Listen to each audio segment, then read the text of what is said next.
السلام عليكم بنات، كي دايرين؟ لاباس عليكم؟ تنتمنى تكونوا كاملين مزيانين في احسن الاحوال ان شاء الله.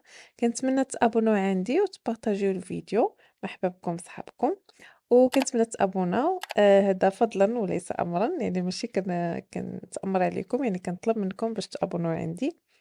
وشكرا لكاع الناس اللي مابونين، وشكرا كاع الناس اللي ما مابونينش وكيتفرجوا في لي فيديو ديالي. هنا بالنسبة للحشوة ديال اليوم غادي نصاوب معكم واحد الحشوة ديال البريوات بالأجبان. صراحة كتجي زوينة واقتصادية وبزربة كتوجديها.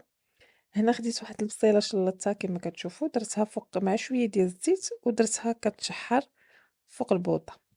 بالنسبة لي زيبينا يعني كتشدوهم كتغسلوهم مزيان وكتخليهم حتى كيتسقطروا من الماء وكتقطعوه.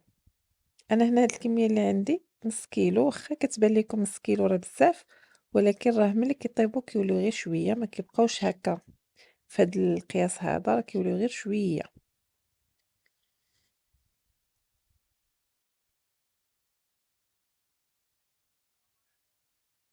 صافي غنساليه هكا، يعني غنبقى نقطع في هادوك لي زيبينار اللي عندي حتى كيسالى ديك الكميه اللي عندي.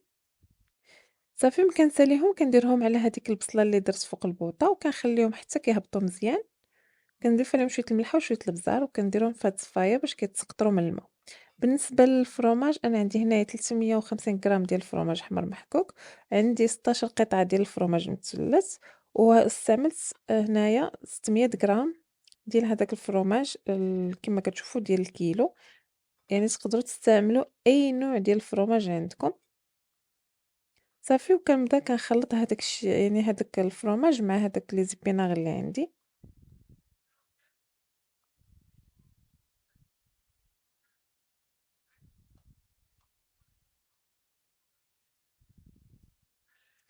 بالنسبة لهاد الفرomاج هذا راه متوفر يعني في أي محل كاين، يعني فين ما مشيتو كتلقاوه موجود واقتصادي، يعني كيطيح اقتصادي على الفرomاج الآخر اللي كتاخدي مثلًا 200 غرام ولا 210 غرام.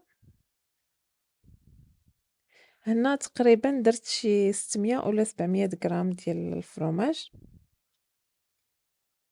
صافي هنايا كنضيف شوية ديال البزار، يعني ما كنضيف لا ملحة لا حتى شي حاجة، شوية ديال البزار وكنخلط هاديك الخليط اللي عندي.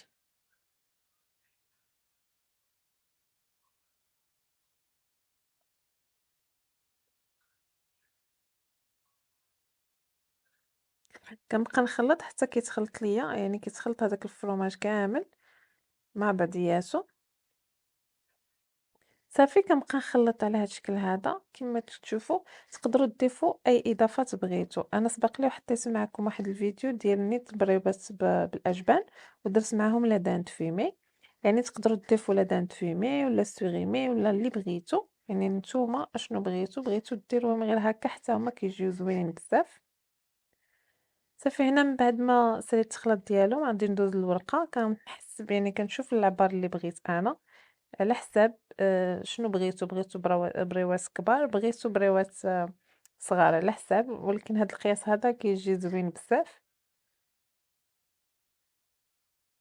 صافي كنبقى نقطع فيها على هاد الشكل هذا حتى كنسالي هاديك الورقة اللي عندي، وكنحيدو هادوك الجنيبات اللي كيكونوا عندنا ناشفين.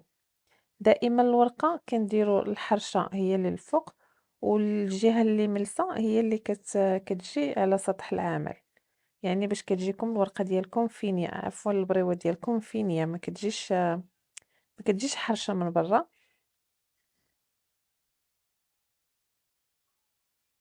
صافي غادي نبقى نسرح هكا الورقة، كنطلق واحد 4 ولا 5 عاد باش كنحط الحشوة وكنبدا كنطوي الطوية ديال البريوة وكندهن بالبيض ديال البيض.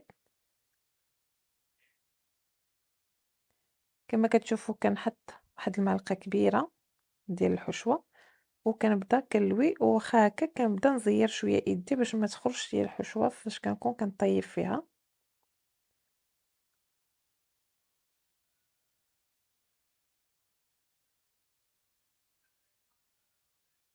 وكنلصق ببيض ديال البيض. صافي غنكمل على هاد الشكل هذا حتى غنسالي هذيك الكمية اللي عندي كاملة.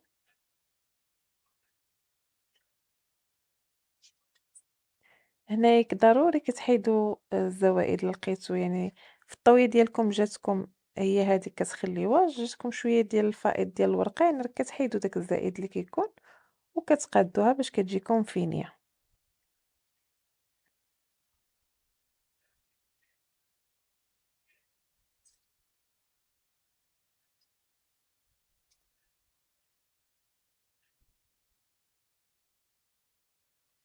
صافي غادي نكمل على هاد الشكل هذا حتى غادي نساليهم كاملين.